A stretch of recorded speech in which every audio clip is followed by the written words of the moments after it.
All right. Good afternoon. It's about 2:06 p.m. On September 13th, 2023. For Hey, our Nate. Yes. Sorry to disturb you. I'm going to start the recording. Oh, I already did. Oh, okay. Thank you. All right. So we'll go ahead and start with the agenda. Let me go ahead and pull it up real quick. So we'll go ahead and start with our roll call. Let me go ahead and pull that up. So we'll start with Nicole Bailey. I did not see her come in. John Connolly. Did not see him coming either. Captain Hahn. Here. Thank you. Jim Howes. Did not see him come in yet. Michael Pierce. Here. Thank you. Officer Prunski. Here. Thank you. Brandon Rich. Here. Jeffrey Reister. Have not seen him yet. Riley Nathan, that's myself. I am here. And Joyanne Rusha. Here. Thank you.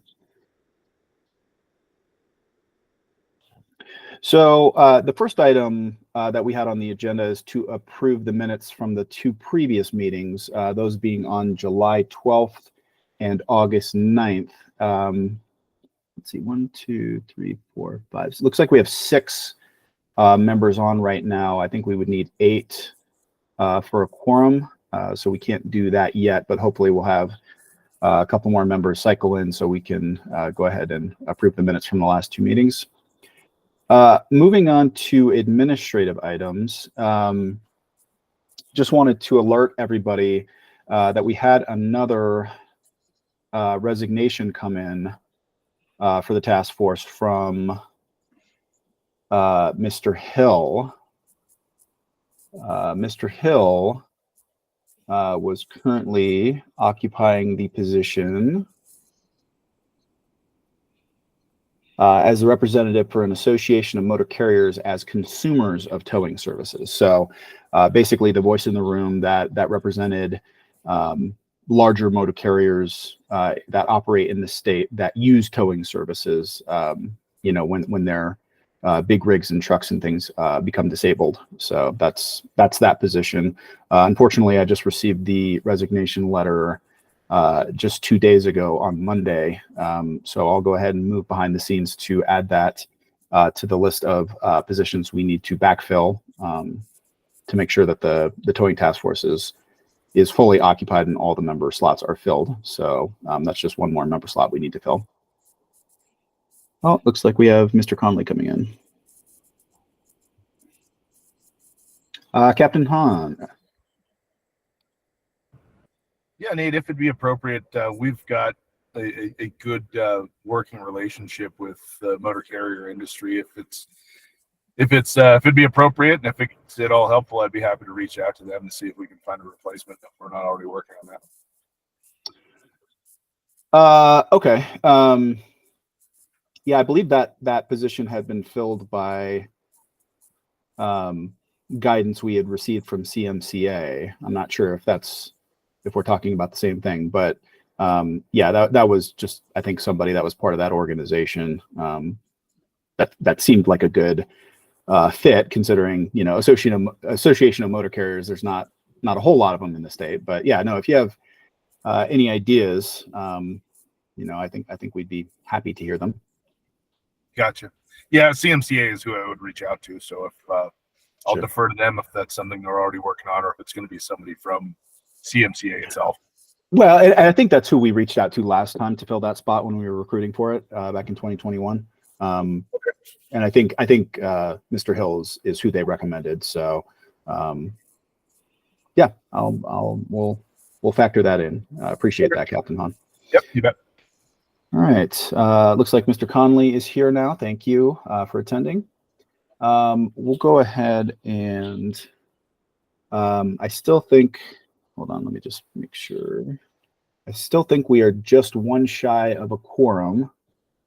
One of the primary reasons we wanted to do everything we could to get a quorum today is because we do still need to elect a new chair for the towing task force now that Trevor Forbes has resigned as of some weeks ago. So we do want to obviously fill that slot so we have a little bit more of a leadership role amongst our membership. So hopefully we'll have one more member sign in the coming minutes here, and we can hold that vote at that time. All right, next item on the agenda is one thing that we had, excuse me, begun to discuss in the previous meeting was towing regulations in other states. And I know I personally had voiced some, I had voiced the potential benefit of, looking at other states and what they're doing in regards to, rate regulation of their respective towing industries in those jurisdictions.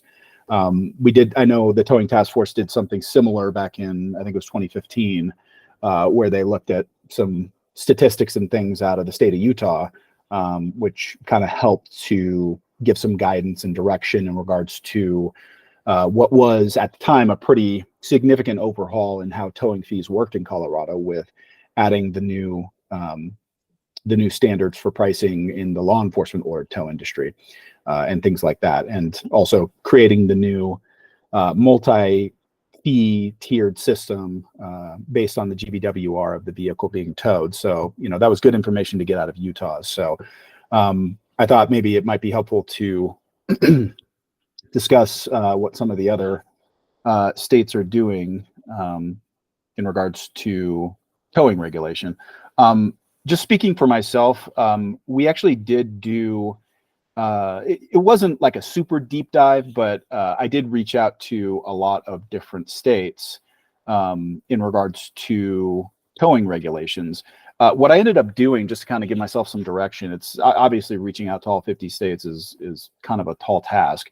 And obviously not all states regulate towing in the same way. So what I did is I actually used it was a tow study that was put on by the USPIRG.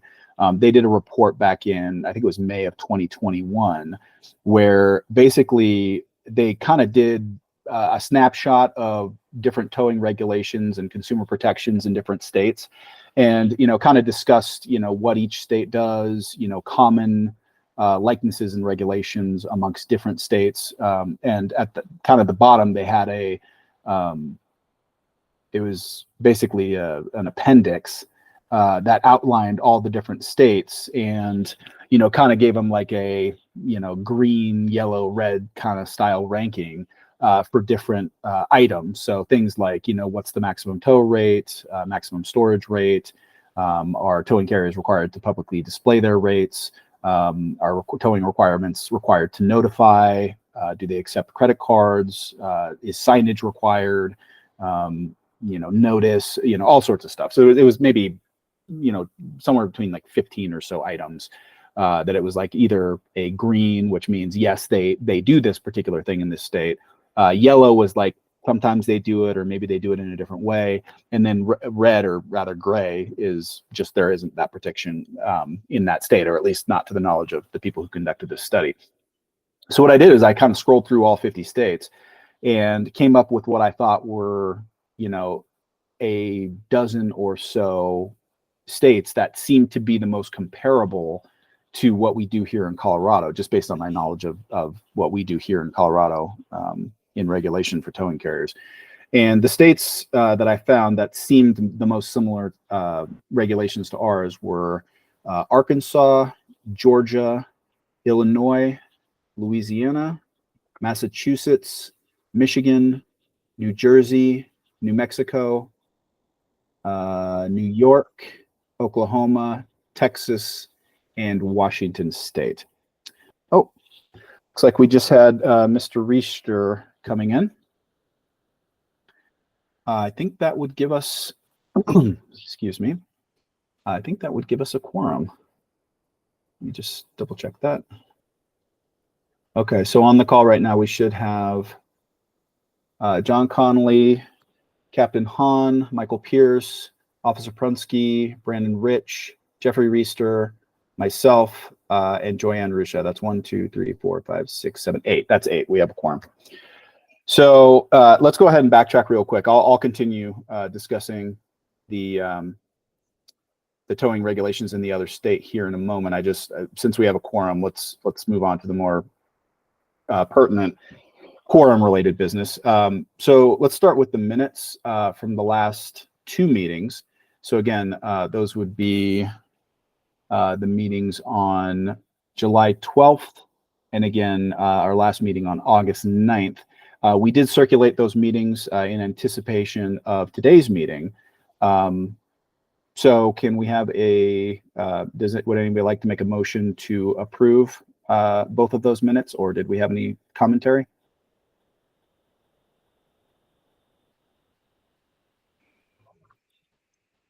I'll make a motion to approve.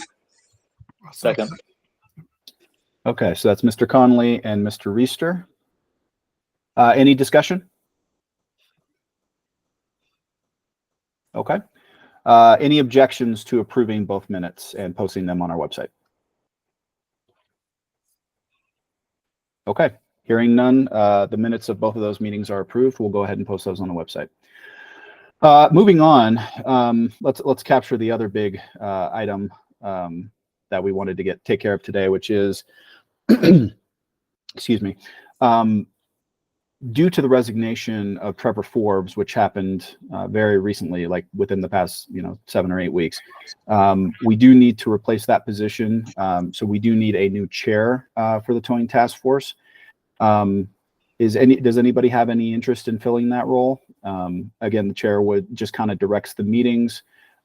They would work with people on my team here at the PUC, which kind of, at least in this capacity, represents the department which oversees this particular body. So would, help with the agenda and, help facilitate motions that are made and kind of just give the towing task force overall direction in the business that we conduct. So is anybody, excuse me, of the 8 members present, is anybody interested in filling that role? I think, Nate, you do an excellent job. We got to just put the title right on your shoulders. Thank you, Mr. Conley. So I appreciate the kind words. I do actually do quite a bit of, administrative stuff behind the scenes already. I would personally prefer if someone else would take it on. Again, it is kind of more of a figurehead position, and it is, the focal point of the task force and provides direction and all that. I'm happy to support such a role, such as what I did with Mr. Forbes. I mean, I personally would prefer if someone else would fill the role. So is anybody else willing to fill that? Well, I just figured just to like enhance on that. I mean, I feel like you do most of it already. Really, it's just a glorified title. But I mean, you pretty much already set everything up. So like now, I mean, you're pretty much, going with it. I think it just works. You're already in that department. I don't know. I actually just saw Mr. Mr. House coming in. Welcome. I'll go ahead and add you. So we have more than a quorum now. Thank goodness. Yeah, no, I appreciate your words, and yes, I do a lot of work behind the scenes. I also have help from another one of my team members who's on this call as well. She helps out a lot as well. So I'm not doing it alone, but yeah, there's a lot of work that goes into it. Let me ask Mr. Roberts, would there be any concerns with the PUC rep that kind of does some of those department level administrative items behind the scenes, acting as chair as well? Do you have any comments on that, Mr. Robert? There might be. I actually pulled up the statute after John nominated you to see if there's any restriction in the statute about who could be chair. But I do agree with you, Nate. It's generally better to have a gubernatorial appointee be the chair of boards and commissions than an employee of the supervising agency. Well, and to be clear, my position is a governor appointed position. It's just, Okay. it is tied to the agency that kind of this particular body impacts the most, I guess you could say. So again, I wasn't sure if there was any conflict. There may not be any official or specific conflicts, but could be an appearance thing as well. Mr. Pierce? Regarding appearances, it strikes me that it's just good practice to have the chair be as neutral as possible with regard to leading meetings and so on. And it seems that given the rest of our roles as being as basically designated as representing certain particular stakeholder groups, your role of all of the roles strikes me as the most approximating a neutral position. The only other person I would say would be Mr. Reister. And those are the two roles, at least with the nature of how they were appointed, seem to be at least the most suited to play a nice chair role. Any response to that, Mr. Roberts? No, I don't see an issue around what the chair being part of one of the the groups that's that makes up the membership of the committee. That's the way it is across all of DORA's boards, like the Architects, Engineers, and Surveyors Board. One of the chairs is always an architect, engineer, or a surveyor. So it's just kind of the way our structure is. I appreciate your comments, Mr. Pierce. And Mr. Reister, did you have any response to Mr. Pierce's comments? Yeah, I mean, if no one is willing or able to, certainly I'm happy to fill that role. But I will fully acknowledge that come January through May, where I work in the legislative session, my availability is a lot more difficult. So I'm flagging a future issue. But like I said, certainly in the short term, or to make sure that we're still operating, I'm certainly willing and able. So if that's what the task force would like to happen, we can certainly go that route. But just wanted to acknowledge some time limitations I'll have in the future. Thank you, Mr. Reister. Mr. Conlon?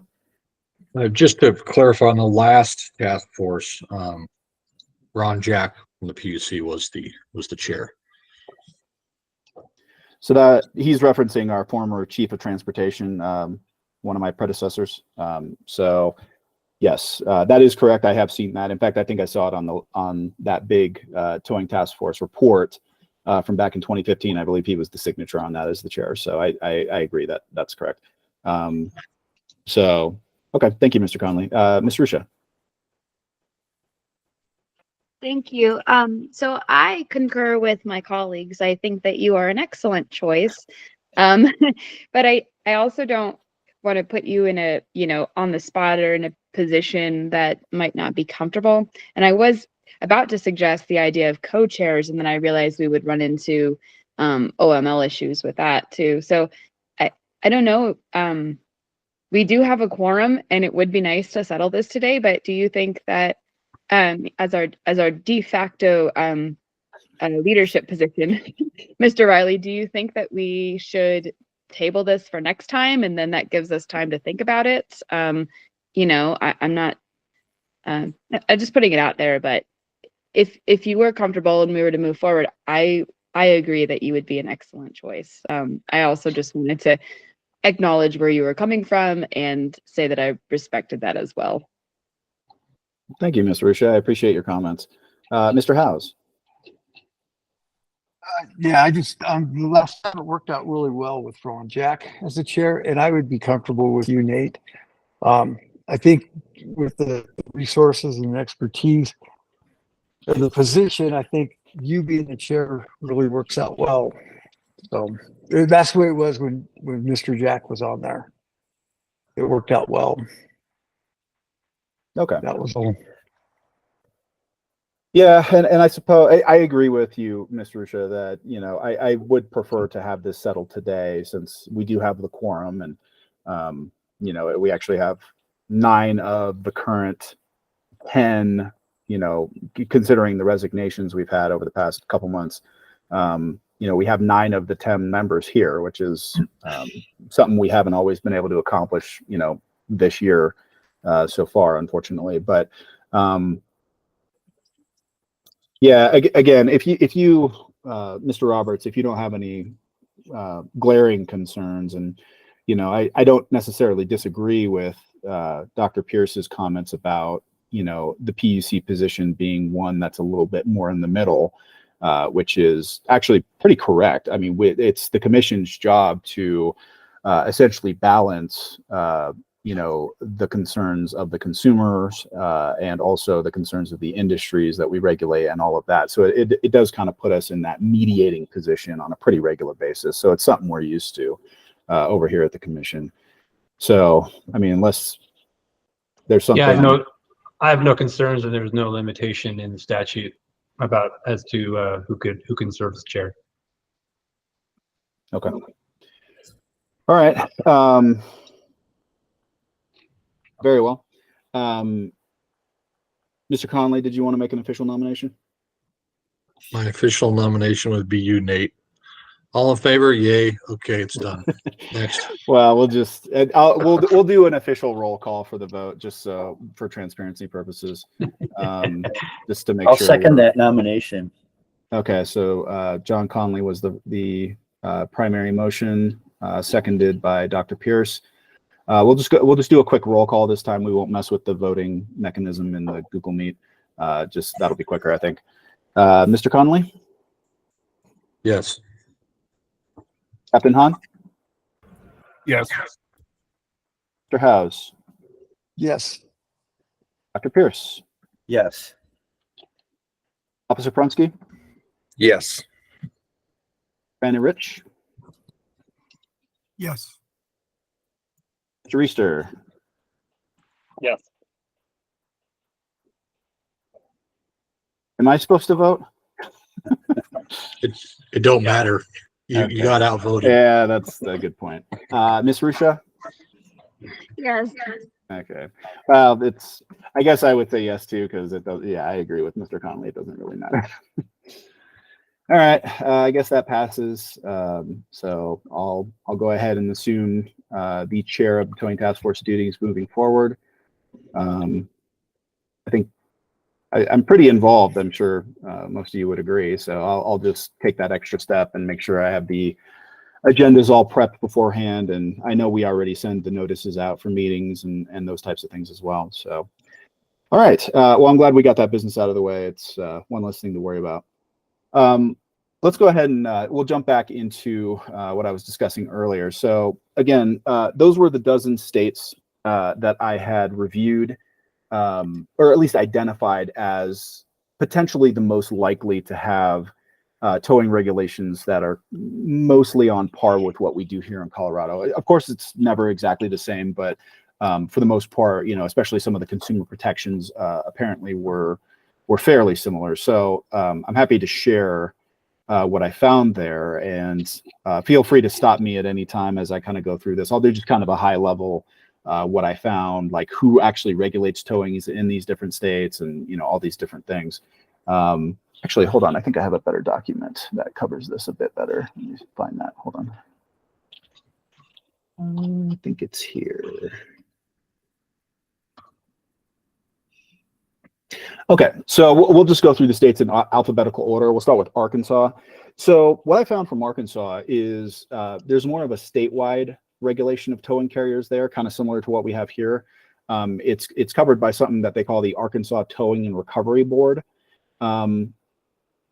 When it comes to law enforcement ordered tows, those are largely monitored through the contracts that are between the towing carriers and the law enforcement agencies. I know we have those here too, but it sounds like it's less of a state level regulation, and it kind of is more of a case by case basis between the towing carriers and the law enforcement agencies to kind of work that out on a contract level basis. They do have some funding through the Arkansas Crime Reparations Board. for people to apply for compensation. That's part of what this research was for, is some stuff they're considering over at the legislature regarding victims of crimes and towing related things. So that's what this is for. So there's some information that I have in there about that. Moving to Georgia. So in Georgia, it's the same thing. It's mostly statewide regulation of towing carriers. It's through the Georgia Department of Public Safety. It's mostly as it pertains to non-consensual towing, and consensual towing itself is not really regulated. Whereas here in Colorado, we do regulate it. It's just very loosely regulated. We essentially regulate permitting and insurance requirements, operation, equipment level items, and then that's mostly, there's not really a whole lot of operational regulations. But in Georgia, it sounds like they don't regulate consensual towing at all. In addition, they do have some municipalities that require a permit to operate. We don't see a whole lot of that here. We see it a little bit in other industries where we provide statewide licensing, but then like a particular municipality or jurisdiction may require like an additional level or layer of permitting. But I don't know that we see that a whole lot in the towing industry. We see it in other passenger transportation industries, but not so much in towing here in Colorado. Law enforcement order tows in Georgia are pretty much not regulated, although it sounds like some law enforcement agencies do have their own rotations and will determine the specific terms of the contract, so kind of like what Arkansas does. So yeah, that's Georgia, what I found in Georgia. For Illinois, towing carriers are regulated both at the state level by the Illinois Commerce Commission and also at the municipal level as well. So the state issues the permit, which they call public carrier certificates, but more specific towing regulations are kind of more at the municipal level. So like, you know, in Chicago and Rockford, for example. They also do regulate repossessions at the state level. We do that here in Colorado too. It's just not the PUC that does it. There's an attorney general provision, I think, that requires some type of a bonding requirement. But other than that, repossessors are not, at least they're not regulated by the commission. In fact, we have a statutory restriction under 40-10.1105 against it, so we can't regulate it. Let's see. Law enforcement order tows in Illinois are not regulated at the state level, but rather at the municipal level pursuant to statute. I guess that they have that covered in statute. So that's Illinois. Louisiana, regulations for towing carriers are more compartmentalized, with the state police regulating authorization standards and the Louisiana Public Service Commission regulating licensing and rates. So it's kind of like one's handling one side, one's handling the other. It sounds like only non-consensual towing is regulated in Louisiana, but they include law enforcement order tows, I think, in that definition, and consensual towing is not regulated. In Massachusetts, towing carriers are regulated by the Massachusetts State Police and also the Department of Public Utilities, the DPU. Law enforcement order tows are done through contracts between towing carriers and law enforcement agencies, but carriers performing these types of tows still need to be licensed through the DPU. The Massachusetts State Police has authority to enforce certain DPU standards and also initiate criminal filings when they need to. So that's most of what I found out in Massachusetts. In New Mexico, towing carriers are regulated at the state level by the New Mexico Public Regulation Commission. They enforce the Motor Carrier Act, which I'm guessing is maybe something specific to their state, possibly. At least that's the way it sounded. And also non-consensual tows are regulated as well. Law enforcement order tows also regulated, but the fees and charges are still the responsibility of the vehicle owner. That's part of that thing I was looking into. Oklahoma, towing carriers are regulated at the state level by the Oklahoma Department of Public Safety, specifically the Wrecker Services Division. They handle licensing for non-consensual and consensual towing carriers. But like us here in Colorado, the consensual towing is very lightly regulated. Law enforcement order tows is also regulated, but there are no specific protections for crime victims. Let's see. Texas. In Texas, there's a statewide regulation of towing carriers by the Texas Department of Licensing and Regulation. Non-consensual and consensual towing is regulated, and law enforcement order towing is regulated, but by the respective law enforcement agencies with whom they have the contracts. Let's see. I think that was most of what I had. There were some carriers I reached out to that just did not respond. Sometimes it's hard to get people to respond to you when you reach out on questions like this. Let's see. Yeah, I wasn't able to get anything from New Jersey or New York. Washington was, yeah, they didn't have a lot of answers when I reached out to Washington. So really, of the 12 states that I reached out to, those are the 8 states that I got some kind of a reasonable or credible response to. We can always reach back out. I have the contact information for these people now. So the people I spoke to get these answers to some of these questions, I have their contact information. They're basically, I have email addresses, I have phone numbers, I know who they are, I know what roles they fill. So we could always, as a strategy, reach back out to some of these officials in the other states and get a little more information about their rates and kind of how they come up with them. That's something I didn't really inquire about when I reached out because it was for a different reason. But in an exercise like this, I feel like the biggest hurdle is actually finding the right person in these other jurisdictions to talk to and ask these kinds of questions. So anyway, that's something that's on the table. Does anybody have any thoughts?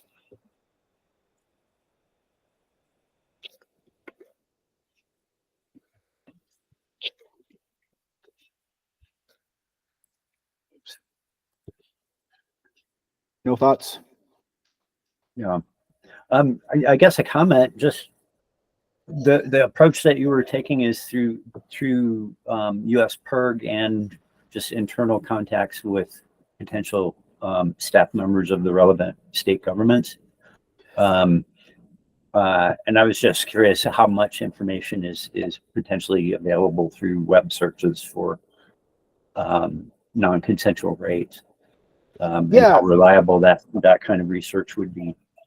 Sure, and just to clarify, I did use the USPIRG report as just kind of a jumping off point, and like, okay, so of the 50 states, like which states should we target that are most similar to our own in regards to how they regulate their respective towing industries. So again, that was just kind of a starting point. We can always loop in additional states beyond that. That was just kind of at base level what it looked like were the states that are the most similar to us in how they regulate their towing industries.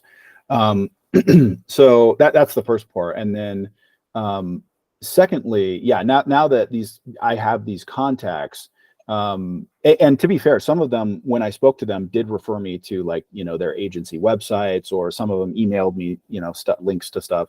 And I kind of poked around in there a little bit, but in my opinion and in my experience, it's a lot more beneficial to actually talk to somebody who knows what they're talking about, because you can see something on a website that looks pretty straightforward, but sometimes there's nuance that can't be captured in just reading something on a website. So I tend to err more on the side of let's talk to some, like kind of here in Colorado, like somebody could easily look up on our website the rules for towing or the rates for towing, but just looking at that doesn't always tell the whole story. But if they called and spoke to me, for example, they're going to get every little piece of nuanced information related to their particular scenario. And that's kind of, I see the same thing vice versa.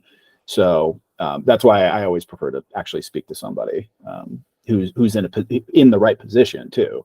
And you just got to kind of explain to them exactly what you're looking for. And sometimes you do quite a bit of phone tree hopping to find that right person. But once you do, it's like, oh, they know the answer to every question I'm asking. So that's a large piece of the battle is actually getting to that person. So, but once you have their information, once you know who they are, then it's easy to backtrack to them for other questions. And it's the same thing I say to anybody who calls me. I just said it yesterday to some nice lady who called me, and she was asking a whole bunch of questions about household goods movers that we regulate.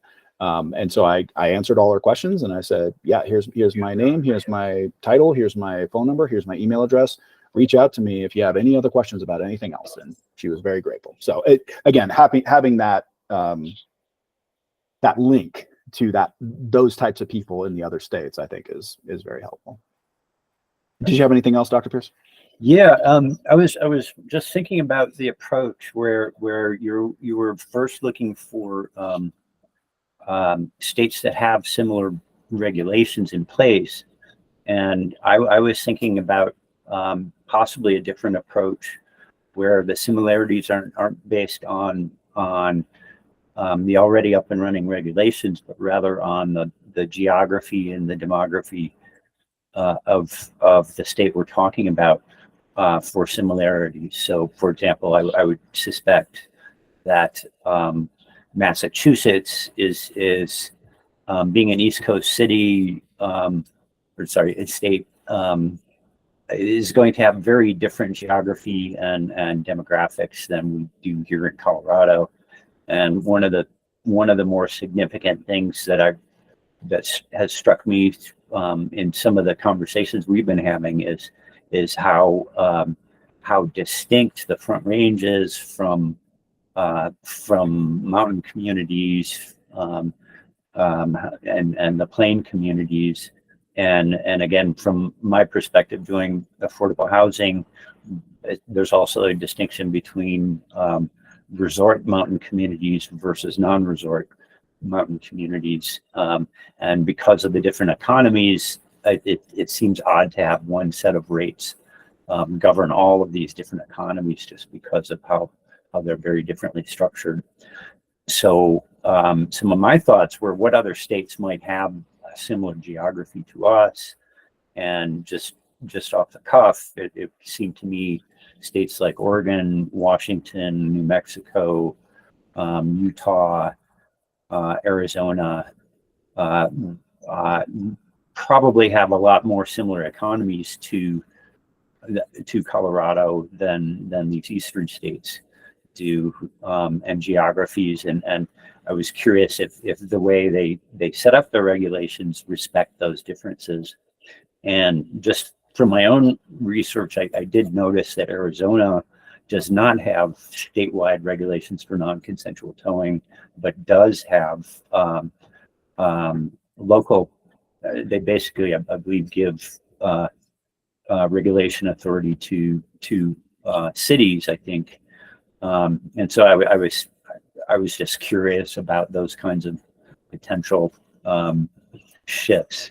And I realize in making this suggestion that I'm opening up a huge can of worms of ideas that might come out of looking at states that are geographically similar. But at any rate, that's just a suggestion of how to think about similar states, more in terms of geography and demographics rather than already up and running regulations. No, that's a good point. Thanks for your thoughts, Dr. Pierce. So, and I don't disagree with you. And I think that may have been why, all those years ago, the towing task force used Utah, because they're basically just the other side of the mountain range. And while their demographics and size and population and all of those things, economy may be a lot different than Colorado's, I agree the geography is the same, and so that is certainly a pertinent factor in all of this. But okay, so you said you thought perhaps more comparable states to explore were Utah, Arizona. Did you say Oregon too? Yeah, Oregon, Washington. Just because they all of these states seem to have city areas where there are a lot of concentrated populations, and then mountain areas where there's both resorts and non-resort economies, and then non-mountain regions where again you have a very distinctive economy. It's more agricultural or natural resource extraction related. Sure. Okay. That's good input. Mr. Conley. Yeah, and that's the first go around as we looked at Utah, just trying to get for the region style. But it ended up going basic to costs. I mean, so we kind of took their footprint, and then we just started doing cost, and that's kind of where we came up with the numbers we came up with was the costs or the costs. So that kind of kind of helped it out. Or more importantly, we're trying to figure out regions, especially in the non-consent towing in the rural areas where trying to make it a fair shake for, someone in Pueblo or something like that, that's got to go, 20, 30 miles to tow something from a private property. They only get their 16 miles. And so it was a little downset on those scenarios, but we were trying to get something that covered cost generally across the state. And it's not a perfect system, but it's what we went with. Yeah, and just to concur with John, I think the reason that we chose Salt Lake is because we didn't have any funding. And so we had no way to really do a study, and Utah had done a recent study that had attributed costs. So we used those costs as the basis and then adjusted what we saw, where they deviated from what we knew in Colorado based on, information that we ascertained. Isn't that correct, John? Yeah, absolutely. Do we know if any other states, ideally ones that, Dr. Pierce had just indicated, have done any other recent studies? Maybe Ms. Rusha, you've heard about something? Thank you, Mr. Riley. I did not, and I did like a cursory search, but I will admit I was kind of limited to Google. And so I'm not sure if I could be much help there. Okay. Yeah. One of the things that I would just caution is if we're just looking at regulation, especially, if it's been enacted in recent, if we have like regulation that has been, enacted a while ago, is that, we don't know if they're not tied to the cost, we don't know what the unintended consequences of them are and how they, may impact the industry or imbalance it, and, what it did to service as much as, as to the public that it was trying to serve. Okay. Ms. Rusha? Thank you, Mr. Riley. I mean, we've touched on this, and I think it was just brought up, but some states also, some of the regulatory environment in some states is just very, very local, because local jurisdictions, maintain their own rules, or, towing programs, or like, there's more emphasis on public enforcement over private. So I just kind of wanted to flag that as well. When we're looking at a state by state comparison, even within some of those states, it can be pretty local. California is the one I'm thinking of right now. Mm-hmm. Yeah, and I do think that is not unusual to see in other states, is to have them, regulate things, more at the municipal level. I don't know. I would imagine, the towing industry here in Colorado is probably, more thankful than not that we have more of a centralized state level regulatory structure and enforcement mechanism that goes along with that. Given that, it's, if you're operating in an area, say you're operating in, 3 or 4 different counties, and each county has a set of regulations, and there's probably some overlap, but things may be very different in one county as opposed to another. So I don't know. I would imagine that's something that is kind of more to the benefit of everyone, not just the industry, but also, the consumers as well. It's like, if you're a consumer of a particular transportation service in one county, and things work a certain way, but then you go into a different county and things work, maybe not completely differently, but somewhat differently. I could see that being very confusing to consumers. It's difficult enough to get them to understand just the statewide regulations, let alone if there was competing regulations at the municipal level for a particular industry type. So anyway, that's just my observations. Mr. House?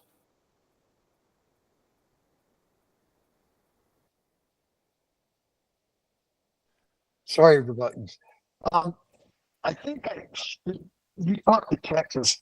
Did Texas just recently do the regulations or studies on the towing? Didn't you say you talked to Texas, Nate? I did. They didn't mention anything big like that, but I may not have asked the right question for them to disclose that either. So it's possible. I haven't heard of anything. I think they might have. So, I mean, I'll kind of look into it too. Okay. Because I think they have. I'll find out what they did. Okay. Thanks. Ms. Rusha, did you have anything else? Yes, thank you, Mr. Chair. I I wanted to just clarify my previous statement. I do not disagree with you from the regulatory standpoint, from the framework. I was just suggesting that from the research standpoint, it gets a little bit more difficult because for some of these areas, it does get really local. And so I just wanted to quantify that, but I agree with your conclusion. Oh no, yeah, and I didn't think that you didn't. It's just, yeah, I just wanted to voice that observation because I saw it too.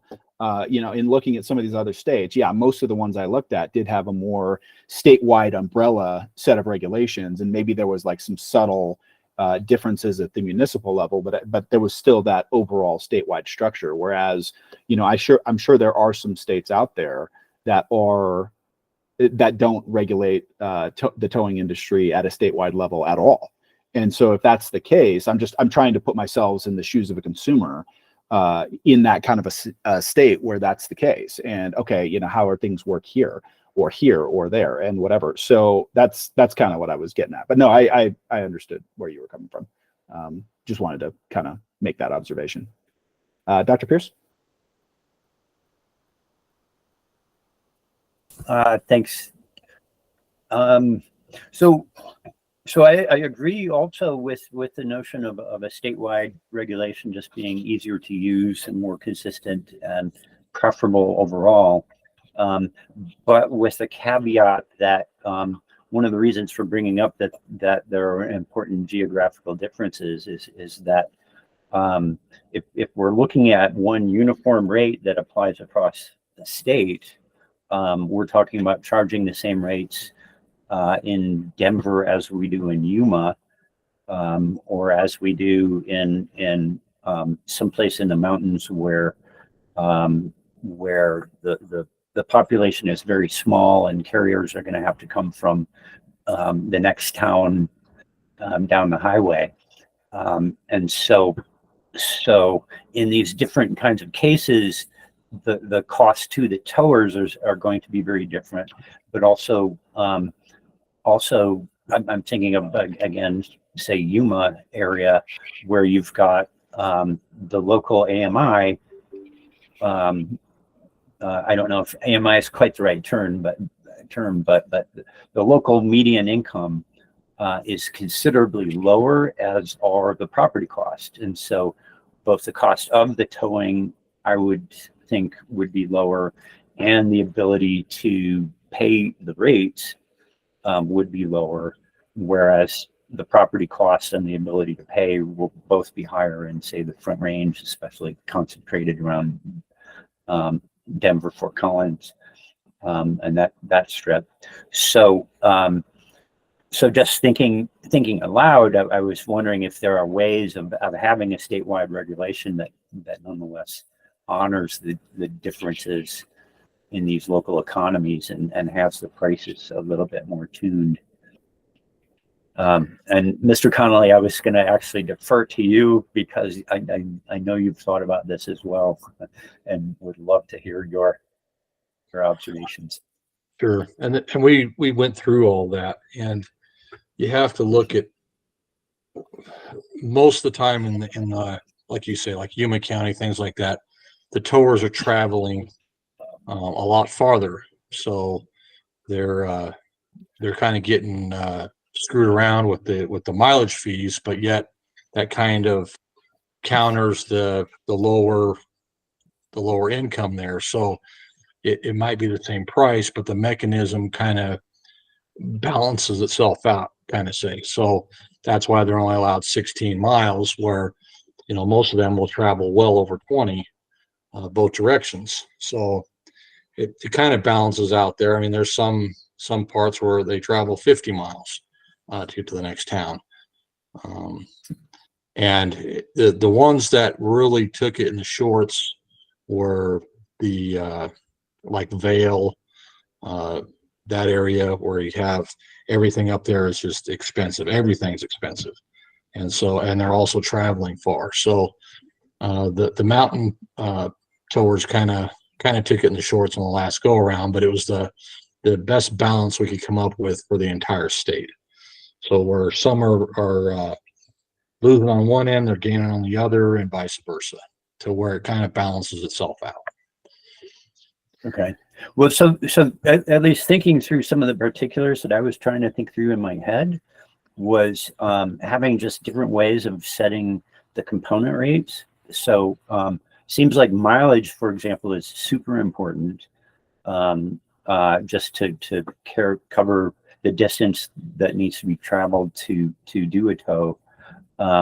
But then local median income also has a fairly significant factor as well. And so perhaps tuning, say, hook fees to the local media income might be an appropriate thing for us to do. So so that would have a relatively well, and we had looked at that and here's the dilemma that we run into when you look at the biggest costs that towers have is equipment. So it doesn't matter if you're in Yuma or in Denver, your equipment costs the same. Your insurance rates are the same. The things that differ are going to be your property values and how much it costs to lease land or buy land for storage. Of course, mileage traveled, and mileage traveled is a big thing when you're talking a tow truck that, a heavy tow truck gets 4 miles to the gallon, or a light duty tow truck gets 7 to 8. And when you got fuel at $5 a gallon, I mean, you can burn a lot of profit there. Insurance is costing towers anywhere from $35 to $45 a tow. The less tows, of course, that number is going to be higher. So there's a lot of balance that we did there. Looking at when we came up with the system, we took out the one truck operators, we took out the multi-truck operators. We went to like a 3-truck operation. We did a basic average across the entire state. So we took everybody across the entire state. We took the averages of what their property costs, things like that, the miles driven. Some costs are just straight costs. I mean, that, like I said, the equipment, insurance, things like that, those are set costs that are set for everybody. So that's where the huge increase is the cost of what the equipment is. And then, same thing with when you get into like in payroll, employee payroll. Yeah, you can get cheaper labor down in Yuma versus Denver. Then you get up into like Vale, and of course it's much higher. So trying to strike a balance across the entire state is difficult, and so you're going to have to. What we found is balancing that out through different areas in the costs, and that's where we came up with the 12-mile and the 16-mile. To try to help lower the costs in certain areas and cover the costs in others. I don't know how to, I guess we could dive into that model. If we dive into that model, you can kind of pretty much just take your basic costs, plug them into that model, and it kind of spits out that number for you. And the other problem is you're trying to, the PUC is trying to set a max rate, right? So the max rate is the max rate.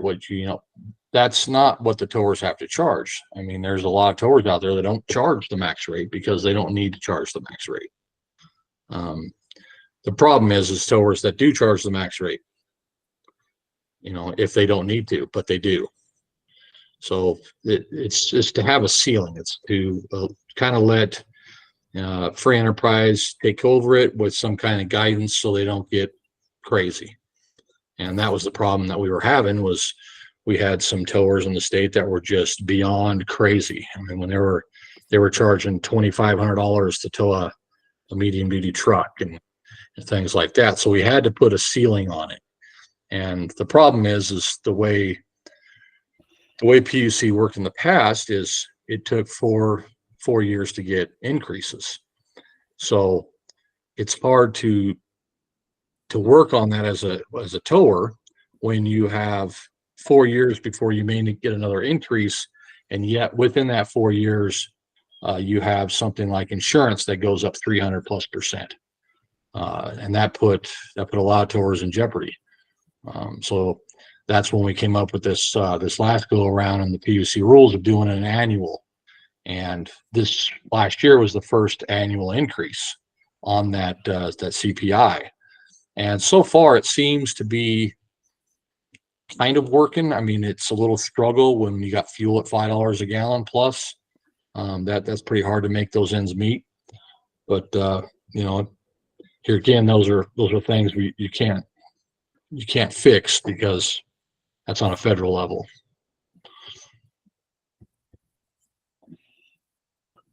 May I respond? Yeah, absolutely. Is that okay?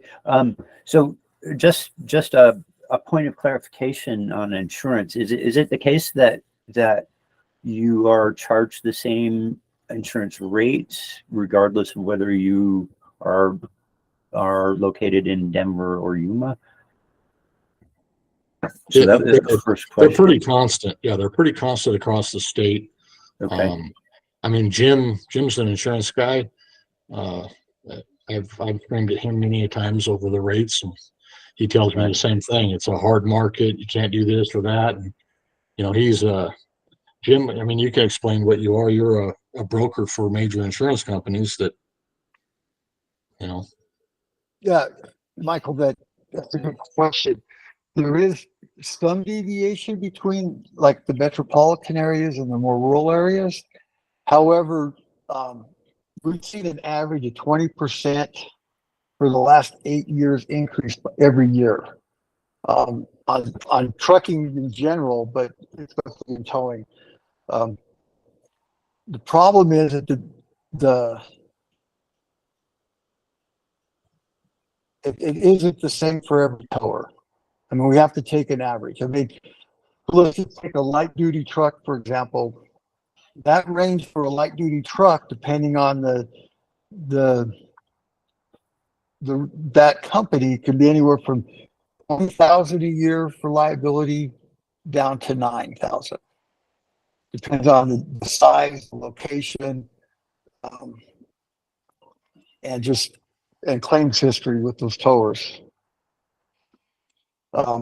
So, like last time when we looked at this back in the first task force, insurance was a big part of it because we were seeing the increase of insurance for the towing providers, going 20 to 40%. And it's just, all we can do is just take it, because I have offices in Durango, Montrose, Denver Springs, Pueblo.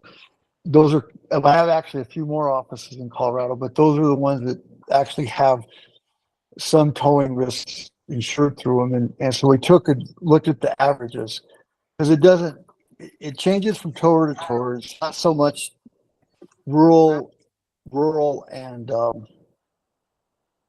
metro, but there's a little bit of that. Most of it is we just have to take an average. So there is a big difference between tow companies. Okay. So just to follow up the whole point of my initial query, it was whether there's ways to have different geographically based rates instead of just an average over the whole state. And what I was trying to explore is the cost differences. And from what I thought I heard from Mr. Connolly is that there are a bunch of costs that just don't seem to be all that different between the different geographic locations. And the first one you mentioned was the cost of the trucks and your equipment.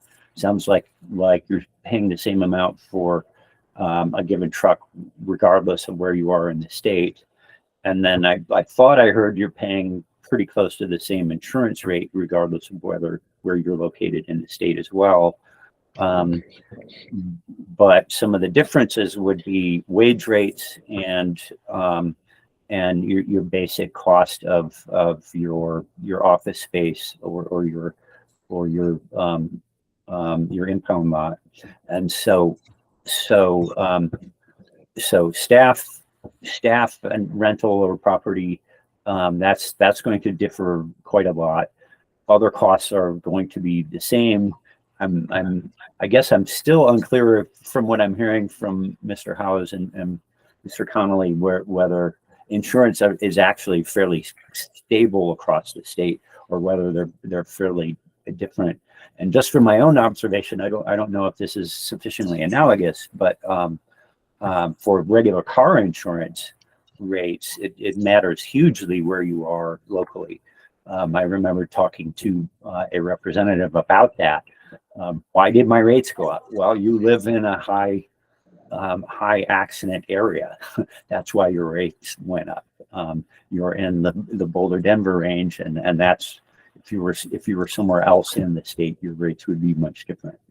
So I was trying to explore that, but the final goal is just trying to figure out whether there's anywhere within the way rates are set that could be pegged to local differences, and I'm still trying to find out what those might be and whether there's room to do it rather than have an average that applies across the state, just because that the average across the state just feels like it's going to be appropriate for some areas and wildly inappropriate for other areas. And so if there's an easy enough way to accommodate that problem and have better rates tuned to the local area, if there's any way to do that, that's what I was just hoping to explore.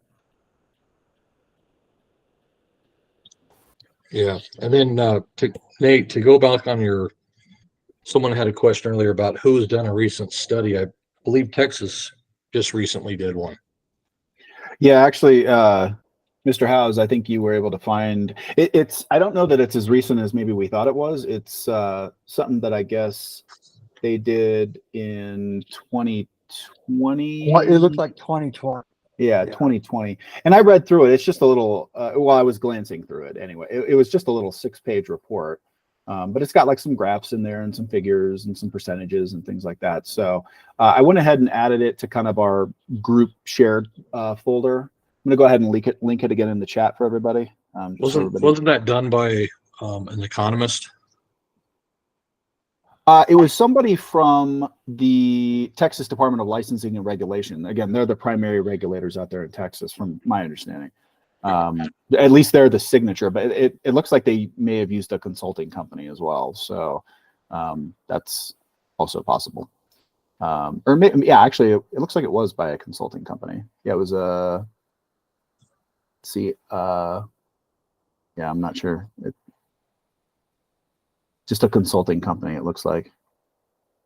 Anyway, if anybody wants to read it, I went ahead and linked it in a copy of it in our shared folder. I'm going to go ahead and link it here in the chat. So if any of you don't have the link, that's the link. And this folder just kind of houses all of our different documentation. It includes like the survey we did and the cost model spreadsheet and all that. It's all there from last year. So I went ahead and just put it in there. It's called PO 210084, Final Report of Private Property Towing Fee Review, and then the name of the consulting company. So if anybody wants to jump in there and take a look, feel free. Okay. Well, I think this has been a good discussion. And I agree that we've had that topic come up in the past about potentially exploring, having other rates or other, factors play into the costs of different things in different areas of the state. There's always been the concern about fairness and things like that when that topic comes up. Just FYI, I'm not sure how willing the commission may be to explore developing a model like that. But it's especially these days, fairness is definitely something at the top of everybody's mind. So Again, I don't know how willing the commission would be to explore that if that was something the commission or that the towing task force put out there. So anyway, just something to think about. We'll go ahead and move on to our open discussion. But before we do that, it looks like we did have somebody sign up to attend and potentially provide public comments. I believe her name is Cynthia. Are you present? Would you like to say some words?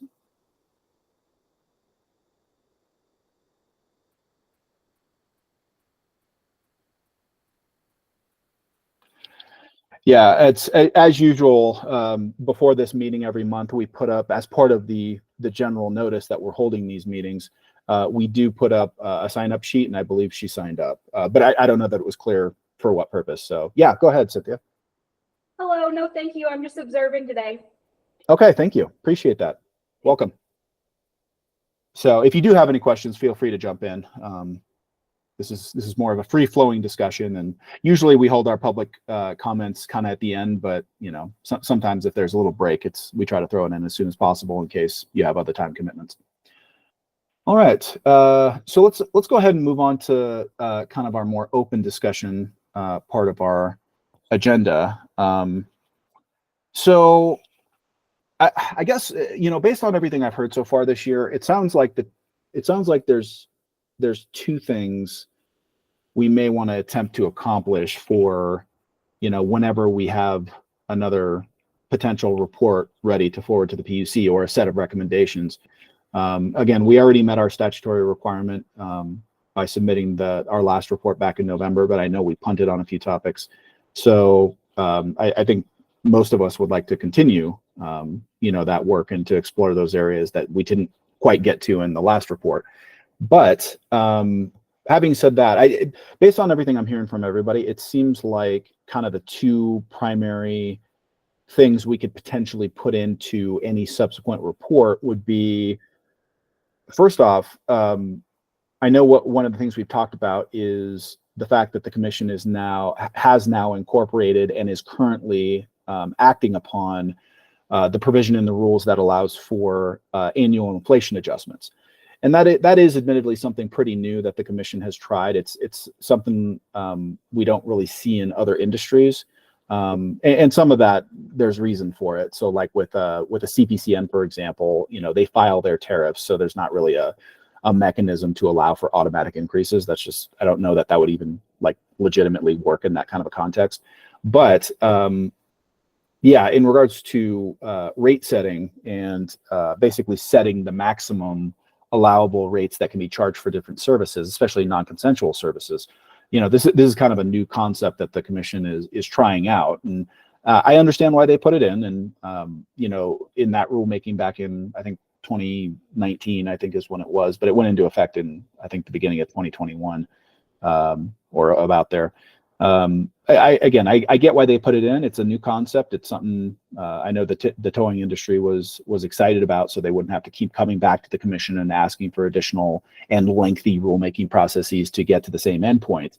But as part of that, again, the commission did incorporate, just the general CPI as offered through CDOLA as kind of the de facto, this is the percentage we use every year when we do those automatic inflation adjustments. So I know something we had talked about before, and I think even ended up in our report from last year is just that blanket CPI the best metric to use? So I think that could still be an open point for discussion on if there are alternatives to that metric that could be used, or even more broadly, is this automatic inflation adjustment something the commission should be doing? I know certain people on the task force have certain thoughts about it.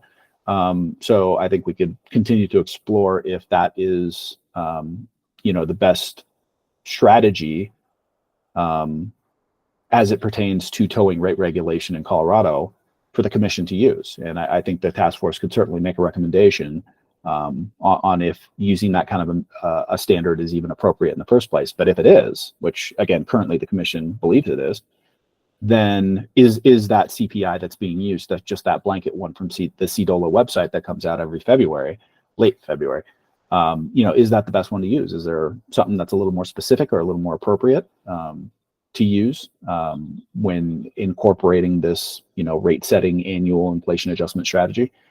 So that's one question. The other question is actually coming up with some rates that the task force feels the commission should put in rule for towing carriers to charge, or at least a base starting point to charge if the inflation adjustment is something that the task force is going to recommend keeping.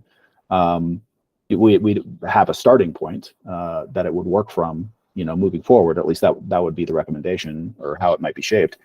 So I guess, and again, I think we do have a lot of work. That's that part of that link I just sent out. We do have the model that the task force used back in 2015 that kind of breaks things out, costs into different areas like equipment and rent and fuel and maintenance and other factors as well.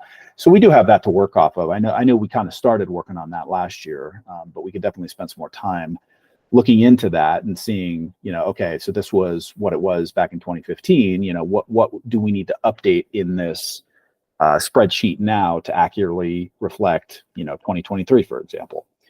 So when I think of everything we've been talking about, I think consolidating it into two areas can kind of help keep us on track. And those are the two that I immediately think of when I think of kind of where we can go moving forward. As part of that second one, in actually coming up with, baseline rates to work off of for the commission as part of a recommendation, that's the part where we could maybe splice in, some of the stuff from other states that we're seeing, whether it's that Texas study that we just, made available to everybody, or, again, like Dr. Pierce suggests, maybe we can look at Utah or Oregon or Arizona and kind of see what they're doing in regards to their rates. What are their rates now? How did they set them? What did they take into consideration when setting them? What are the future plans moving forward? Is this something that's going to be addressed, every other year? Or, is it like here in Colorado where, they just come back every so often and ask for increases? How does that work in these other states?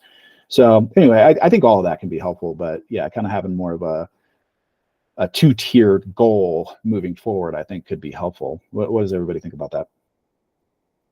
Mr. Connolly? Yeah.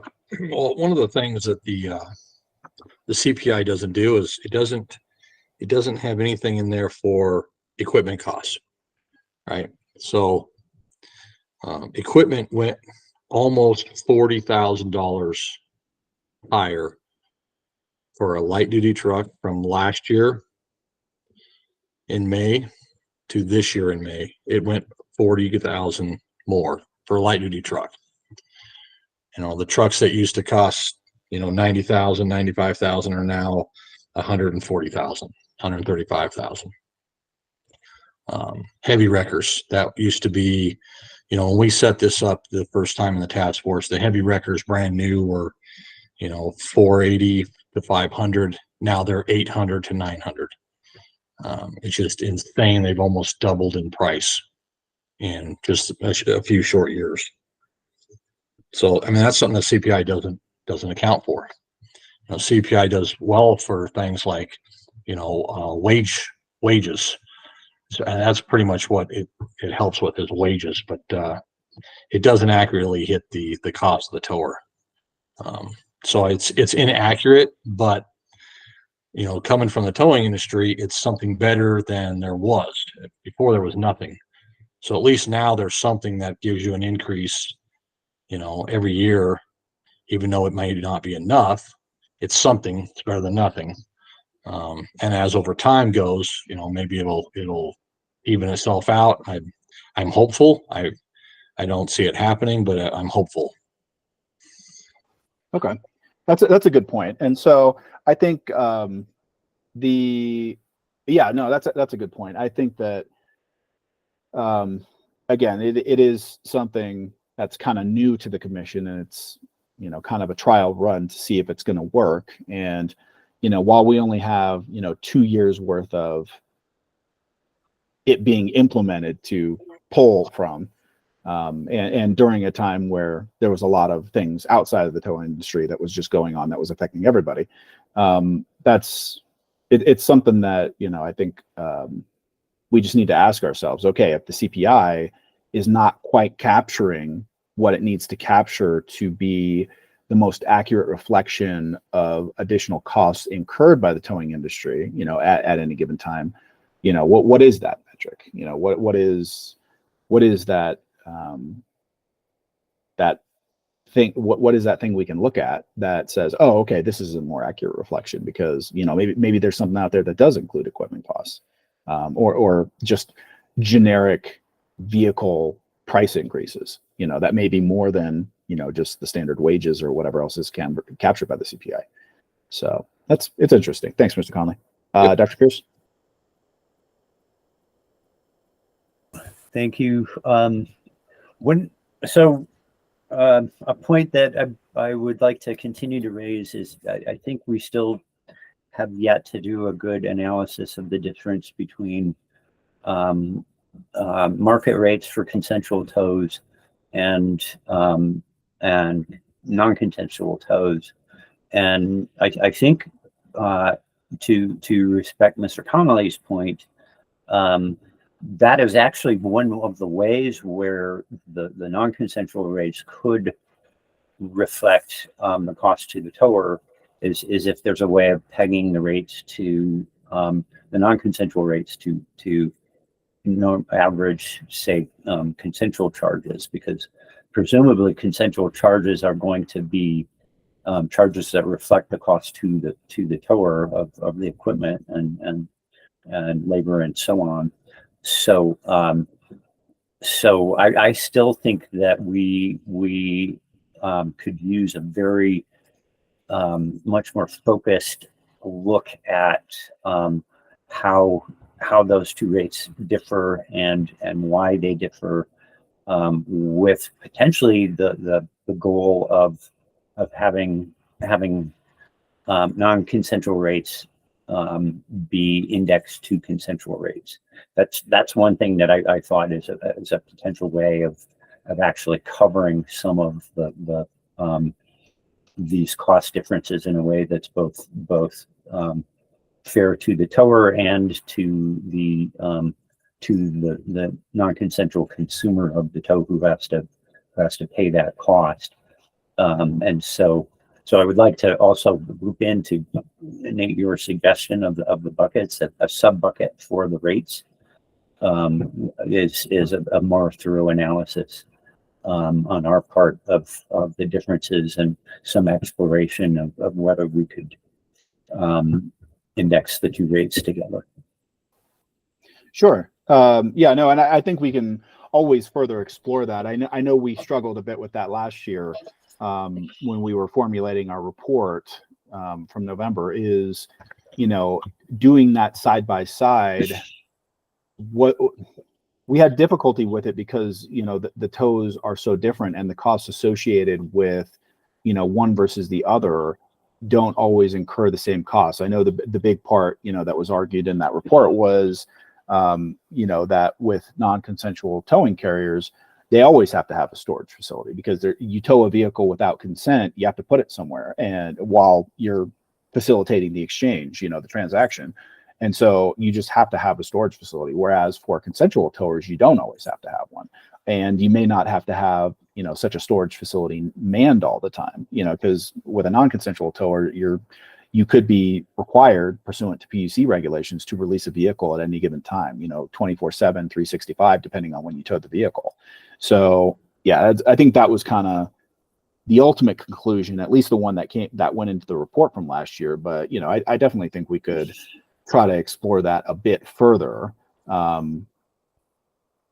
as long as we understand that there are those differences between the two types of tows. And again, even the PUC would agree with that. And that's why we regulate one very significantly and one almost not at all, because again, they're different types of tows with different requirements, different standards, different level of cooperation and understanding between the towing carrier and the vehicle owner. So as long as we understand that. Mr. Connolly, did you want to understand or respond? Yeah, I just wanted to iterate that there's a huge difference, and that is the biggest difference is the consent tow doesn't require manning the trucks 24/7. It doesn't require X amount of people on 24/7. It doesn't require a property. It doesn't require an office. It doesn't require any of those things. You can literally, on a consent tow, you can literally have a tow truck and a cell phone, and that is it. And you're a consent tower.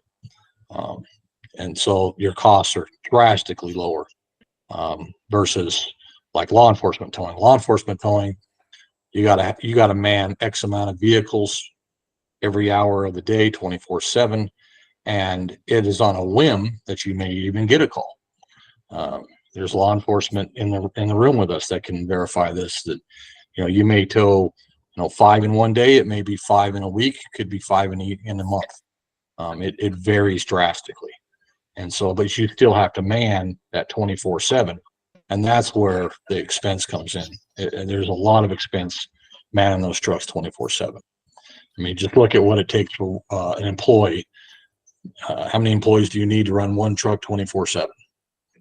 And keep within the boundaries of the labor board, keeping boundaries of the DOT, keeping boundaries of all the rules you got to follow. You got to run 3 people for that one truck.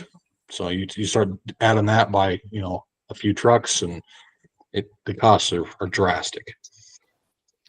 Yeah, and not to discount what you're saying, Dr. Pierce, because I agree with the changes they made to the statute pursuant to HB 221314 last year. I mean, they specifically directed us to explore that part of this whole thing. So it's something that absolutely has to be on our mind while we're going through all this. Absolutely. So, but at the same time, I do somewhat agree that what we ended up putting in the report from last year was a serviceable response. I think we could always look into it further. But yeah, that would just, I guess, be my response to that. Dr. Pierce? Okay. Well, so what was in that report was from John, and none of us had the ability to actually discuss or address that or explore the issues involved. So I want to register that did not happen, and I was very keen on having that happen. I was hoping that we would have done so in one of the working meetings that we had scheduled beforehand. Myself, I have not had the chance to actually look into that and start setting up an analytic framework of how the current non-consensual rates reflect those kinds of costs. And I'm still not convinced that the costs that we've just talked about can't be distributed to away from the hook fee and onto the other kinds of fees that are being charged, like mileage costs, storage costs, and things like that, and whether there's something potentially to be done in terms of just redistributing those fees. And because we haven't been able to explore that, I don't think we've actually addressed what's possible in that area. So I would like to reemphasize that. The other part, though, is the indexing part, which I think is aimed to be friendly to the towing companies, because that would be a way where if the rates are going up for consensual tows, because they have to, because the equipment and the insurance is higher, then that would automatically, if they were indexed together, that would automatically make the rates go higher for the non-consensual tows, and it would be an automatic way of recouping costs. So my suggestion is both aim to be friendly to carriers as to the consumers, because I'm trying to see of a way to reduce the cost to consumers who immediately go and get their cars, and so don't right. So basically, reduce the cost to the towing company of recouping their car. Yeah. Also, I just had a question, just as a clarification. I thought I heard, and I may be mistaken about this, that the that non-consensual towers don't have to have a storage lot, but they do have to have a contract with a storage lot. So, so you could be a small, say, one truck tower and not have a storage lot, do a tow, but then you have to deliver it to a storage lot. I thought that was still an option on the table, that you didn't have to be one and the same. If you were the tower, you do not also have to have a storage lot. But that's a question out to you all. That's something I just don't know. Go ahead, John. Well, the problem with that is in the PUC rules, you're responsible for that car. So if you tow a car into a storage yard, you're responsible for it. You have to insure it. You have to everything. Can you lease a yard? Of course, you can lease a yard. You don't have to own it. There's a lot of towers that lease property. It's just got to be zoned correctly, and that's how they do that. But as far as a consent tower is not required to have a facility at all. And I think that plays a bigger part into it, is how towers, anybody can be a tower. That's the problem, is there's no mechanism in place to stop anybody from getting in the towing industry with $150 a tow truck and a cell phone. And anybody can do that. And so there's nothing, there's no vetting as far as knowledge. Do they have knowledge of towing? Do they I mean, they have basic background check that they got to do. You know, you can't be a felon, things like that to get your tow license. But as far as, you know, any requirements, there are none. There's none in the laws. There's none in the PUC rules as far as, you know, who can be a tower. And so you have a lot of towers. You probably have at least 200 towers every year that get in the business. They do consent towing for insurance companies, things like that. They undercharge, trying to light the world on fire. Next thing you know, they're out of business. It's not healthy, and it hurts the industry as a whole, but there's no mechanism in place. As far as trying to help the consumers on the non-consent towing, as far as private property, I've said this all along. It should be free. It should be free to all the consumers. And then that way you don't have to worry about someone being overcharged or someone thinking it's not fair, or that would be simply let the free market take care of it. Make it a service. And I'm for that, even for law enforcement. But here again, law enforcement doesn't have the means to pay for those services. So, you know, property owners and law enforcement, all those entities that require a towing service, they can pay for those services. Why does the consumer have to pay for the services? So, I mean, I put that suggestion out there many a times. I plan on continuing that argument that towing should be free to all consumers, especially in the private property industries, and hopefully into law enforcement. Okay. So, could I circle back to the initial question? Sure. So, if I were, say, an operator of a small gas station, and I have a little repair outfit and have a tow truck, could I do a non-consensual tow and be reimbursed for it, but then deliver the car to, say, your lot versus have my own, and then turn over, you know, the pickup responsibility to you? Is that allowed currently, or is that No. something that you can't do under current regulations? Under the current rules, no. You, the tower, are responsible for that vehicle once you take it off private property. Okay. Or law enforcement. Either way, you're responsible for the vehicle. You have to insure it and everything. All the way through. You can't pass the buck on that. No. All the way through to the point where the person who was towed comes back and picks it up. Yes. Okay. Good. That was the main point of the question, and so thanks for that. Yeah, and just to clarify, Dr. Pierce, so under our current PUC rule structures, specifically in regards to financial responsibility, we require any towing carriers that are actually providing storage to essentially have that facility available to do it. That also can, provide the safety and security of the vehicle while it's in the tow carrier's custody. As well as have that particular facility be insured with what we call garage keepers liability coverage. We call it the Form 14 is what we call it here at the PC. And so basically, if a towing carrier is providing storage, and this would go for a consensual tower too, if as part of their services they provide storage to people who want storage, then they would have to have this policy in place as well. So it just depends on their specific operation and whether or not it actually requires vehicles to be stored or offered to be stored. So that was that part. Just in response to Mr. Connolly, your point about keeping certain people out of the towing industry, I agree. There's not any kind of a blanket standard that makes it overly difficult for people who want to engage in the towing industry to get the proper permitting and insurance and equipment to operate that way. They may be a small operation, they may be a big operation.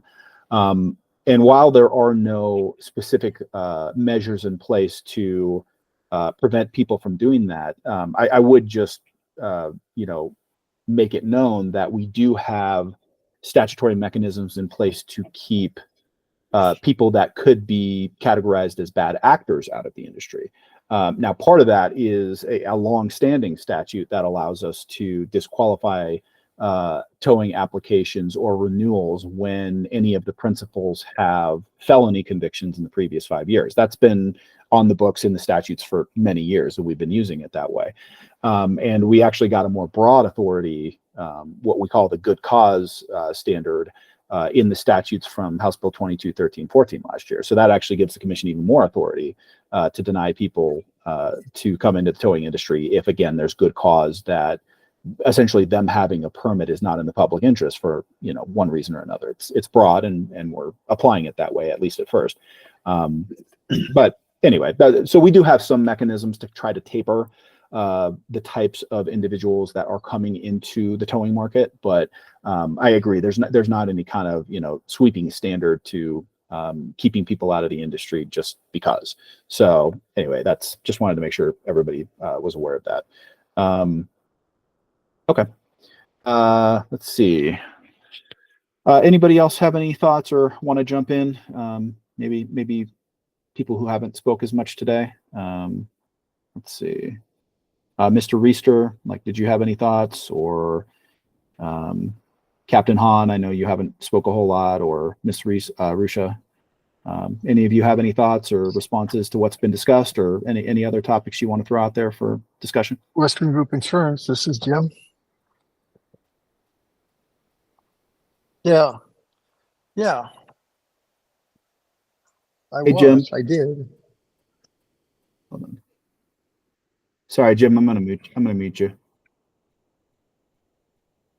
All right. Go ahead, Ms. Rusha. Thank you, Mr. Chair. I apologize. I was fumbling for the raise hand button. No, I don't have any comments. I've been listening, and I guess I just wanted to state my appreciation for all your work and this discussion. It feels like we have moved so much further along than where we were, even just a couple of months ago. So I'm comfortable with this. I like this. And I also just wanted to say that if there are any things that I can do in terms of research or any of that back end work, because I know you're doing a lot, I would be happy to, and I just kind of wait instruction on that front. Yeah, I mean, I would just encourage anybody to, do whatever, kind of independent research that you think could be helpful to the task force, and then just bring whatever results you have, to one of these monthly meetings, and we can discuss. So, whether that's, reaching out to another state, you don't have to, Mr. Roberts, if you wouldn't mind clarifying, I would assume if we're doing some of this independent research and such, like maybe reaching out to another state or something, we wouldn't want to probably, would we or would we not want to identify ourselves as part of the towing task force for the purposes of our inquiry. I mean, I'm assuming we would just call and ask questions just like anybody else would. Yeah, it doesn't matter in the slightest. Okay. All right. So there's some direction. So again, it's any independent research any of you want to do on the buckets we discussed about, CPI, some potential other metrics that we could recommend that the commission use, I think could be helpful. And it could almost be a two-tiered approach where it's like, the first question is, is the towing task force recommending that the commission continue this annual inflation adjustment mechanism, or are they going to suggest or recommend that the commission gets rid of it? That's the first question. And then but I wouldn't just leave it at that. It's even if the recommendation was for the commission to not do that anymore, I would add a subpart to that, which is, even though the task force may be recommended that the commission get rid of it, if the commission elects to continue it anyway, which is their discretion, we would at least recommend switching it from the CDOLA CPI to, whatever the other metric is. So I think there's benefit to both of those topics, discussing whether or not that inflation adjustment mechanism is appropriate in the first place to continue, and then also if it is to continue, regardless of the TTF's input, what metric potentially could be better than the CPI that's being used now for that metric. So I think that's one area that can be explored.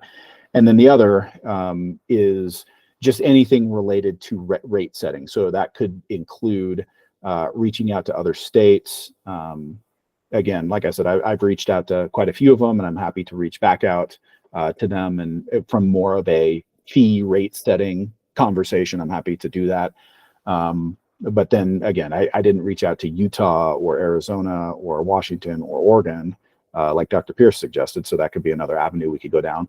And then I think part of that same discussion, that same bucket, is the whole non-consensual versus consensual tow discussion. So any independent research that any of you would like to do would be well received.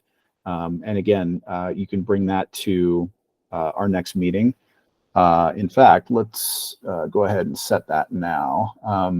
I assume everybody's okay with our regular schedule. So that would put our next meeting at October 11th, which is another Wednesday, same 2 to 4 p.m. Does anybody have any issue with that? I'm actually going to be at the PUC offices on that day. It looks like, maybe. Okay, we'll go ahead and send the invite on for that date and time. So if you just want to kind of plan ahead. Oh, and just a reminder to everybody, I know I put this out in one of the recent emails in anticipation of this meeting, but please remember that, having you here or in attendance during these meetings is very important. It helps us process the work. It helps add your voice to the discussion. There's a lot of reasons why it's important. But also remember that, we understand people are busy, people got schedules, stuff comes up at the last minute. We get all that. But keep in mind that there is a statutory mechanism that specifically allows you to designate somebody else to come and use in your stead. So I would really encourage any of you who, for whatever reason, can't make one of these meetings to, designate someone else, whether it's, a friend or a colleague or something like that, to just come and have them kind of, attend the meeting in your stead. They don't even really have to say that much, but, they would have, I imagine, the same voting authority you would for, like, qualifying the previous meeting minutes and anything else that the task force is doing. So just keep in mind that is available to you, and I would encourage you all to use it if for whatever reason you can't make one of these meetings, because the more members or membership spots that we have filled for these meetings just leads to a better discussion. It leads to more business that we can conduct. And it's really helpful for everybody. So I would just encourage you all to be aware of that and use that if it's necessary for your scheduling. Dr. Pierce. Thanks. I had a request just because I'm having a hard time just with my bandwidth being able to keep up to date on the rulemaking that's been happening. But I get the impression that quite a lot of what's coming out of the PUC in the rulemaking will have effects on what we're doing. And I was just hoping for some way of getting a Reader's Digest version of updates of what's going on and the Utilities Commission. And so I don't know if anything like that is happening, if there's a way for us to be kept abreast of any important changes that are going to impact our work. Sure. Well, and again, as long as I'm in these meetings, we'll all be well informed on what's going on the commission side, because it's where I work. So, and I'm always very much involved, especially in regards to the towing industry, on what's going on in and around the commission. So, because of that, I think that's something that just kind of will inherently happen with me, myself being part of the task force and our discussions. So if there are big things that impact our work, I'll absolutely be sure to bring that up and make sure everybody's aware. In regards to the rulemaking, it's kind of starting to wrap up a bit. We've had 4 hearings, and again, it's been largely just based on the implementation of the legislation from last year, which is to be expected. I mean, that's what the rulemaking is all about.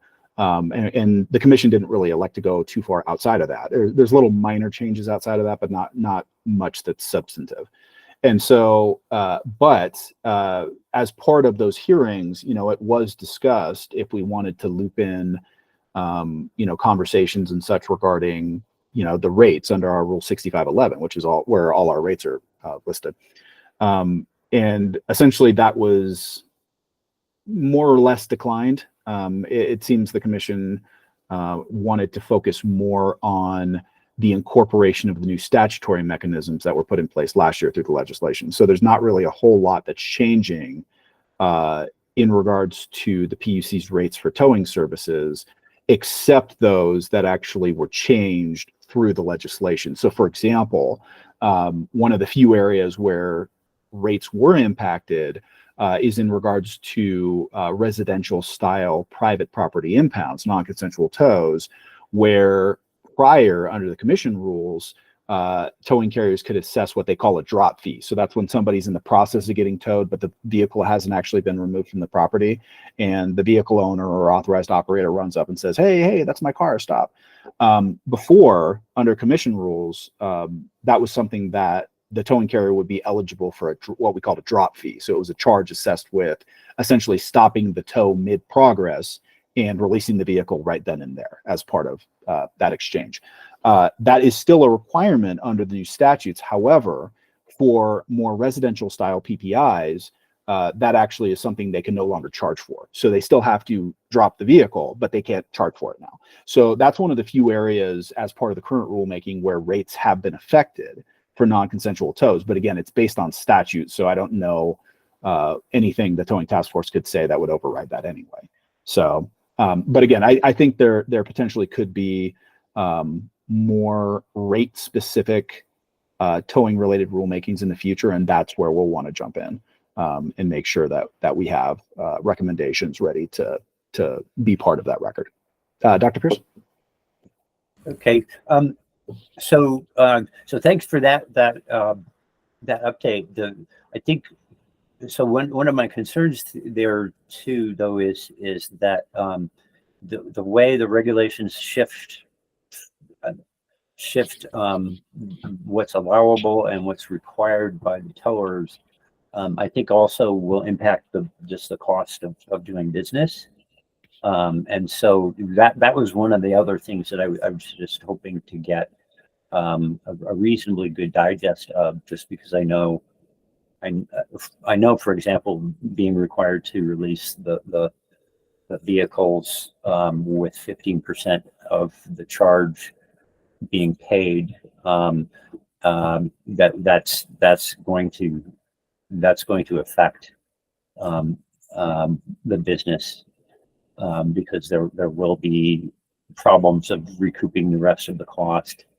And that will affect the cost of doing business. So I was hoping just also to get a summary of a sense of how the difference in regulations also affects just the economics of the towing industry. No, that's a good point. And I do think there is some kind of an impact, but again, given that this has really been, at least the changes that were made in the statutes last year have really only been in effect for just a shade over a year. I think that it's still being worked through. And Mr. Conley, if you want to, jump in here. I remember when we talked about this last year, there was a discussion on, we don't have the data on that yet. We expect that, various costs and such will go up because of some of these measures that are in the statute now, but there just wasn't a big enough set of data to actually opine on that one way or another. John? Yeah, from all the tours I've talked to, and you remember I'm the president of the State Towing Association as well. So from what I'm being told is everybody that opts to pay the $60, not one single person has come back and paid the rest of the bill. And it's not happened. And a lot of that has to do with media. Okay, thank you, John. Yep. And we're hearing similar things, albeit from the towing carriers that we deal with. But yeah, we are hearing something similar from the towing carriers that we're interacting with and we're speaking to about that particular measure. But not just that. I mean, there's other, things that factor in. I know I've been asked about, or it's been explained to me that there's other costs going up, like for having to replace signage and things like that with some new language that the statute now requires, which the PUC wasn't requiring before, things like that.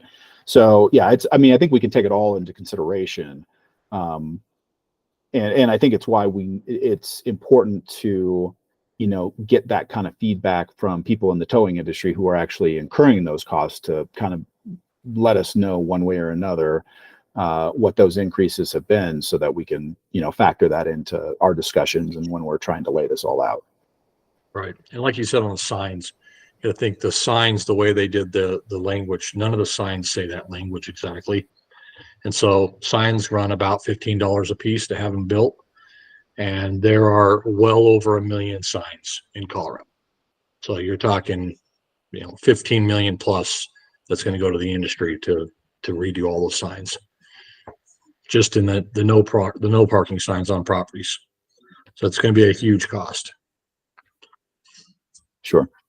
Yeah. And that's something, I know we've discussed at the very least behind closed doors here at the commission.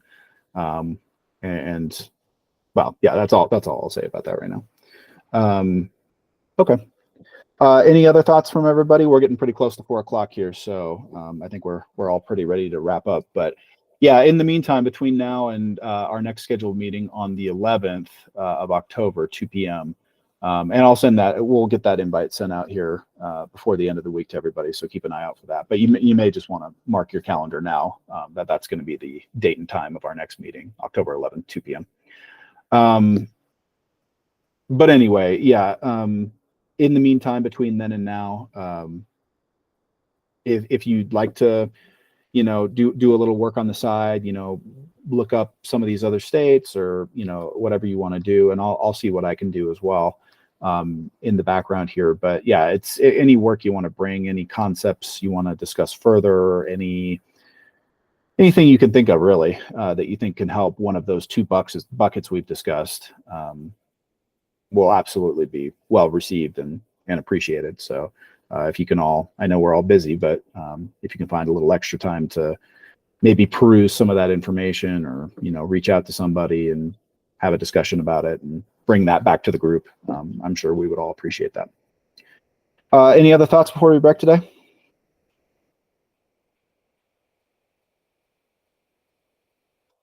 Okay. So we'll go ahead and, like I said, you'll be getting that invite to the next meeting sometime between now and the end of the week. So please keep an eye out for that, and please do everything you can to attend, please. And we'll go ahead and circulate the agenda and the minutes from today's meeting, somewhere around 2 weeks before that meeting, just to give you all a heads up that it's coming.